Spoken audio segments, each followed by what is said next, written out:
నమస్కారం. Christmas శుభాకాంక్షలతో city న్యూస్కు స్వాగతం. నేను మీ రామ్చంద్.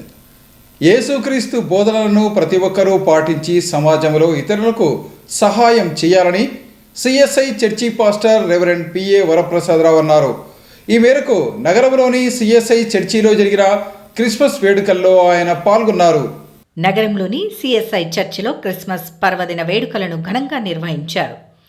క్రిస్మస్ పర్వదినాన్ని పురస్కరించుకుని చర్చిలో ప్రత్యేక ప్రార్థనలను నిర్వహించారు. ఈ కార్యక్రమంలో చర్చి పాస్టర్ రెవరెండ్ పిఏ వరప్రసాదరావుతో పాటు నగరంలోని వివిధ ప్రాంతాల నుంచి క్రైస్తవ సోదరులు అధిక సంఖ్యలో పాల్గొన్నారు. చర్చిలో ఏర్పాటు చేసిన ప్రత్యేక ప్రార్థనల నేపథ్యంలో సందడి వాతావరణం నెలకొంది. ఈ సందర్భంగా church pastor reverend PA Varaprasadarao మాట్లాడుతూ తమ చర్చిలో ప్రతి సంవత్సరం క్రిస్మస్ పర్వదిన వేడుకలను ఘనంగా నిర్వహిస్తున్నామని వెల్లడించారు. యేసుక్రీస్తు మానవుడిగా ఈ లోకానికి వచ్చారని, మానవుల పాపాలను తొలగించడమే లక్ష్యంగా ఉన్నారని వివరించారు. యేసుక్రీస్తు చారిత్రాత్మక పురుషుడని ఆయన వెల్లడించారు. ఇందుకు సంబంధించి చరిత్రలో ఎన్నో ఆధారాలు ఉన్నాయని ఆయన వివరించారు. యేసుక్రీస్తును ప్రవచన పురుషుడిగా ఆయన అభివర్ణించారు. బెత్లెహేం లాంటి చిన్న పట్టణంలో జన్మించిన యేసుక్రీస్తు ప్రపంచవ్యాప్తంగా అందరికీ ఆరాధ్య దైవంగా మారారని వివరించారు. ప్రతి ఒక్కరూ యేసుక్రీస్తు బోధనలను విధిగా పాటించాలని సూచించారు. 700 సంవత్సరములకు పూర్వమే ఈ మీకా ప్రభు యొక్క రాకడం గురించి ప్రకటించున్నాడు. దేవుడు మానవుడుగా ఈ లోకానికి వచ్చాడు. యేసు ప్రభువు ఒక చారిత్రకమైనటువంటి పురుషుడు. యేసు చరిత్రలో ఉన్నాడు. ఎన్నో ఆధారాలు ఉన్నాయి. దేవుడు సృష్టిని కలగజేసినాడు. ప్రవచన పురుషుడు, ప్రవక్తల నోట ఫలించాడు. మానవుడుగా జన్మించబోచున్నాడు. యేసు ఎక్కడ పుట్టుచున్నది? ప్రవచన పురుషుడు, సర్వాధికారి అయినటువంటి దేవుడు, ప్రాప్టిక్ చైల్డ్. ఈయన పుట్టిన స్థలము బెత్లెహేము గ్రామములో జన్మించాడు. బెత్లెహేము చిన్న గ్రామము, ప్రపంచ దేశాల్లో మధ్య భాగములో ఎన్నుకున్నాడు. ఆయన ఈ లోకానికి నరావతారగా ఉద్భవించాడు. అనే సత్యాన్ని చూడగలం. ప్రవచనముల నేర్పు, ప్రవక్తలు రాసినటువంటి ప్రవచనాలను నెరవేర్చడానికి ఆయన మానవుడిగా, ధీరుడుగా, మనుష్య కుమారుడుగా ఆయన ఈ లోకానికి వచ్చి ఉన్నాడు. సమస్త మానవాళిని రక్షించడానికి ఈ లోకానికి వచ్చినాడు, విమోచించడానికి వచ్చినాడు.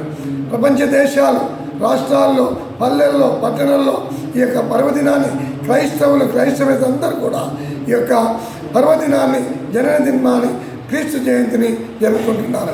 ప్రస్తుతం ఉన్న పరిస్థితుల్లో ప్రతి ఒక్కరికి విద్య, వైద్యం, న్యాయంపై అవగాహన కల్పించాల్సిన అవసరం ఉందని విశ్రాంత న్యాయమూర్తి జిఎల్ నరసింహారెడ్డి అన్నారు. ఈ మేరకు బ్రైట్ వెల్ఫేర్ ఫౌండేషన్ ఆధ్వర్యంలో ఏర్పాటు చేసిన సదస్సులో ఆయన ముఖ్య అతిథిగా పాల్గొన్నారు. కర్నూలులో బ్రైట్ వెల్ఫేర్ ఫౌండేషన్ ఆధ్వర్యంలో విద్య, వైద్యం, న్యాయం తదితర అంశాలపై ఏర్పాటు చేసిన సదస్సులో ముఖ్య అతిథిగా జిల్లా విశ్రాంత న్యాయమూర్తి జిఎల్ నరసింహారెడ్డి పాల్గొన్నారు. బ్రైట్ వెల్ఫేర్ ఫౌండేషన్ అధ్యక్షుడు డాక్టర్ మాలిక్ బాషా ఆధ్వర్యంలో జరిగిన ఈ కార్యక్రమంలో ఉపాధ్యక్షుడు కద్రతుల్లా ఖాద్రీ, జనరల్ సెక్రటరీ జహంగీర్ అహ్మద్, అఖ్తర్ బాను తదితరులు పాల్గొన్నారు. ఈ సందర్భంగా వక్తలు మాట్లాడుతూ సమాజం అభివృద్ధి చెందాలంటే ప్రతి ఒక్కరికి విద్య ఎంతో అవసరమని చెప్పారు. ప్రజల్లో విద్యపై అవగాహన కలిగించాల్సిన అవసరం ఎంతో ఉందన్నారు. అలాగే ప్రస్తుతం ఉన్న పరిస్థితుల్లో వైద్యం కూడా అతి ముఖ్యమైన అంశంగా మారిందని వివరించారు. ప్రజలకు వైద్య సదుపాయాలను మరింత మెరుగుపరచాల్సిన అవసరం ఉందన్నారు. ప్రజలకు న్యాయం, చట్టాలపై అవగాహన కల్పించాల్సిన అవసరం ఎంతైనా ఉందని వివరించారు. ఈ అంశాలపై బ్రైట్ ఫౌండేషన్ ఆధ్వర్యంలో అవగాహన సదస్సులు నిర్వహించడం అభినందనీయమని వెల్లడించారు. ప్రతి ఒక్కరూ విద్య, వైద్యం, న్యాయంపై అవగాహన పెంపొందించుకుంటే సమాజంలో ముందుకు సాగే అవకాశం ఉంటుందని అన్నారు. మేము కూడా ఏదన్నా మా హైకోర్టు జడ్జెస్ వాళ్ళు వచ్చి ట్రైనింగ్ ఇస్తారు, కానీ ఇంటరాక్షన్ సెషన్స్ అనేవి మొదలుపెట్టారు. అంటే ప్రతి ఒక్కరు కూడా, మేము, మా ఫ్రెండ్స్, మీరు అందరూ కూడా ఒక స్పష్టమైన అవగాహన కలిగి మనం ఏం వింటున్నాము, ఏం చెప్తున్నారు, మన మీటింగ్ పోయినందుకు మిగతా మీ వాళ్ళు మొదలు దించుంటారు, కొందరు అప్లికేషన్తో వచ్చింటారు, కొందరు ఇంట్రెస్టింగ్గా వచ్చింటారు. అంత కాకుండా ఒకసారి మీరు వచ్చిన తర్వాత మీరు ఎంతో మంది తెలుసుకోవాలి. మైనారిటీ ఉద్యోగుల సమస్యల పరిష్కారానికి నిరంతరం కృషి చేస్తానని all minority employees welfare association రాష్ట్ర నాయకుడు అబ్దుల్ హమీద్ అన్నారు. ఈ మేరకు ఉర్దూ భవన్లో జరిగిన తన పుట్టినరోజు వేడుక సందర్భంగా ఆయన మాట్లాడారు. నగరంలోని ఉర్దూ భవన్లో జరిగిన కార్యక్రమంలో all India minority employees welfare association రాష్ట్ర నాయకుడు అబ్దుల్ హమీద్ పుట్టినరోజు కార్యక్రమాన్ని ఘనంగా నిర్వహించారు. ఈ సందర్భంగా ఆల్ మేవా ప్రతినిధులు అధిక సంఖ్యలో హాజరై ఆల్ మేవా నాయకుడు అబ్దుల్ హమీద్ పుట్టినరోజు సందర్భంగా బర్త్డే కేక్ను కట్ చేసి ఆయనకు శుభాకాంక్షలు తెలియజేశారు. ఈ సందర్భంగా అబ్దుల్ హమీద్ మాట్లాడుతూ ప్రభుత్వ వాహన డ్రైవర్ల సంఘం నాయకుడిగా ఆల్ మేవా నాయకుడిగా తనకు అప్పగించిన బాధ్యతను సమర్థవంతంగా వినియోగించి న్యాయం చేస్తానని చెప్పారు. దీన్ని దృష్టిలో ఉంచుకొని తన పుట్టినరోజు సందర్భంగా శుభాకాంక్షలు తెలియజేసేందుకు వచ్చిన ప్రతి ఒక్కరికి ప్రత్యేక ధన్యవాదాలు తెలియజేశారు.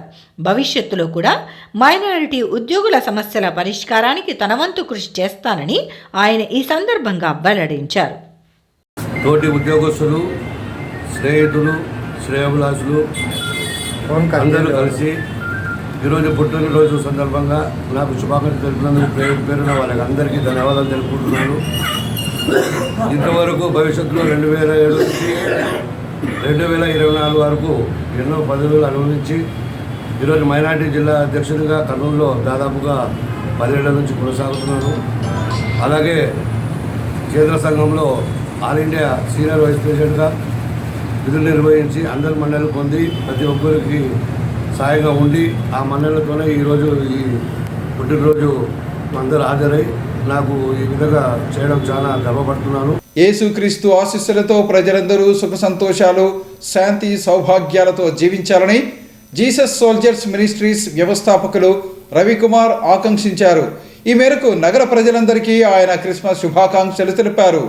క్రిస్మస్ ప్రపంచ దేశములలో ఈరోజు క్రిస్మస్ పండుగని ప్రతి ఒక్కరూ ఆచరిస్తూ భక్తి శ్రద్ధలతో ఈరోజు కార్యక్రమాన్ని లక్షలాది మంది ప్రజలు ఈరోజు క్రిస్మస్ సందర్భంగా అనేక దేశాలు, రాష్ట్రాలు, అనేక వీధుల్లో కూడా యేసు ప్రభు పుట్టుక విషయంలో ఆయన పుట్టుక పశువుల పాకలు జన్మించి ఆ పశువుల పాకలు జన్మించిన పవిత్రమైన యేసు ప్రభు ఈరోజు మనకు లోకరక్షకుడుగా అయ్యి ప్రపంచంలో యేసు ప్రభు లోకరక్షకుడని పిలువబడుతున్నాడు.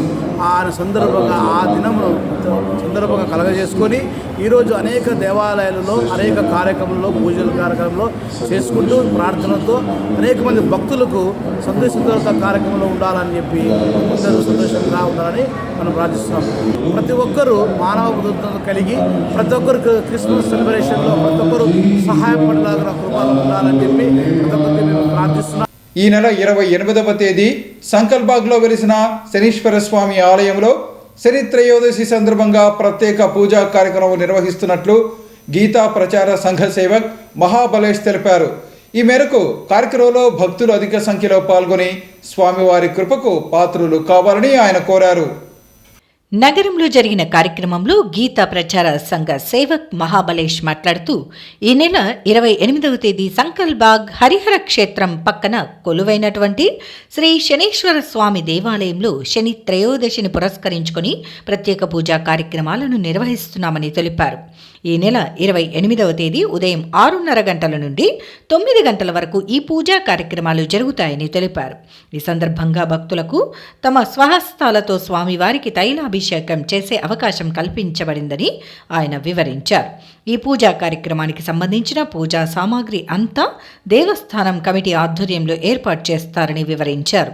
ఈ నెల 28వ తేదీ జరిగే ఈ పూజా కార్యక్రమంలో భక్తులు అధిక సంఖ్యలో పాల్గొని శనీశ్వర స్వామి ఆశీస్సులు పొందాలని ఆయన కోరారు.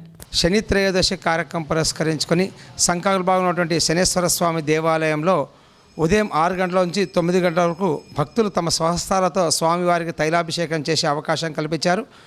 ఈ తైలాభిషేకం కావాల్సినటువంటి పూజా సామగ్రి అంతా కూడా దేవస్థానం వారే ఏర్పాటు చేశారు కనుక యావత్ భగవత్ బంధువులందరూ వచ్చి ఈ యొక్క స్వామివారి తైలాభిషేకంలో కార్యక్రమం పాల్గొని అనంతరం స్వామివారి తీర్థప్రసాదం స్వీకరించవలసిందిగా కోరుతున్నాం. లోకంలోని ప్రజల పాపాలను హరించేందుకే దైవదూత అయిన యేసు ప్రభువు మానవుడిగా ఈ లోకానికి వచ్చాడని Saibaba Sanjeevaiah Nagar church pastor BA Prasadarao అన్నారు. ఈ మేరకు చర్చిలో జరిగిన క్రిస్మస్ వేడుకల్లో ఆయన పాల్గొన్నారు. నగరంలోని సాయిబాబా సంజీవయ్య నగర్లో ఉన్న చర్చిలో క్రిస్మస్ పర్వదిన వేడుకలను ఘనంగా నిర్వహించారు. ఈ సందర్భంగా చర్చి పాస్టర్ బిఏ ప్రసాదరావు ఆధ్వర్యంలో క్రిస్మస్ వేడుకలను పురస్కరించుకుని ప్రత్యేక ప్రార్థనలు నిర్వహించారు. కార్యక్రమంలో సాయిబాబా సంజీవయ్య నగర్తో పాటు పరిసర ప్రాంతాల నుంచి క్రైస్తవ సోదరులు వచ్చి ఈ ప్రార్థనల్లో పాల్గొన్నారు. ఈ సందర్భంగా చర్చి ప్రతినిధి బిఏ ప్రసాదరావు మాట్లాడుతూ తమ చర్చిలో ప్రతి సంవత్సరం క్రిస్మస్ పర్వదిన వేడుకలను ఘనంగా నిర్వహిస్తున్నామని వివరించారు. యేసుక్రీస్తును ఆరాధించిన వారికి సకల శుభాలు కలుగుతాయని ఆయన తెలిపారు. కర్నూలు నగరంలో క్రిస్మస్ పర్వదిన వేడుకలను అత్యంత వైభవంగా జరుపుకోవటం అభినందనీయమని తెలిపారు. యేసుక్రీస్తు ఆశీస్సులతో ప్రజలందరూ సుఖ సంతోషాలు, శాంతి సౌభాగ్యాలతో జీవించాలని ఆకాంక్షించారు. దేశమే కాదు ప్రపంచమంతా కూడా యేసు ప్రభు పుట్టి ఉన్నాడని ఈరోజు ప్రతి ఒక్కరు కూడా వారి వారి ఇండ్లలో అయితేమి చర్చిలో అయితేమి కూడా ప్రభు అయిన యేసుక్రీస్తుని ఆరాధిస్తూ ప్రార్థనా కూడికలు ఏర్పాటు చేసినాం. ఎందుకంటే ఆనాడు యేసుక్రీస్తు రాకముందు ప్రపంచమంతా కూడా బానిసత్వంలో ఉండి బ్రతికేవారు. అయితే బానిసలుగా ఉండే వారందరికీ కూడా విముక్తిని కలగజేయటకై ప్రభు అయిన యేసుక్రీస్తు మానవుడిగా కన్యక గర్భమందు జన్మించి లోక పాపంలో ఉండే లోకాన్ని మరి మోసుకొని తన మీద పాపాన్ని వేసుకొని శిలువలో మరణించి ప్రాణత్యాగము చేసిన మహా గొప్ప దేవుడు ఆయనను ఆరాధించుటకు, స్తుతించుటకు ఈ మంచి సమయాన్ని దేవుడు మాకు అనుగ్రహించినాడు. అందుకే దేవాది దేవుడైనటువంటి రాజుల రాజు, ప్రభువుల ప్రభు అయినటువంటి యేసుక్రీస్తుకి మేము ఏమి చెల్లించినా కూడా అది తక్కువే. ఎందుకంటే ఈ ప్రపంచంలో ఏ నరుడు కూడా పాపాన్ని తీసివేయలేడు. కానీ పాపాన్ని తీసివేయాలంటే పాపరహితుడు ఈ లోకానికి రావాలి. అందుకే ఏ పాపము లేనటువంటి ప్రభు అయిన యేసుక్రీస్తు ఈ లోకానికి వచ్చి ప్రతి వారి పాపములను కడిగివేసి శిలువలో రక్తం కార్చుట ద్వారా ప్రతి మనిషికి పాప విమోచన కలిగింది. ఇవి ఈనాటి సిటీ న్యూస్. తిరిగి రేపు ప్రసారం అయ్యే సిటీ న్యూస్లో మళ్ళీ కలుసుకుందాం. అంతవరకు సెలవు. నమస్కారం.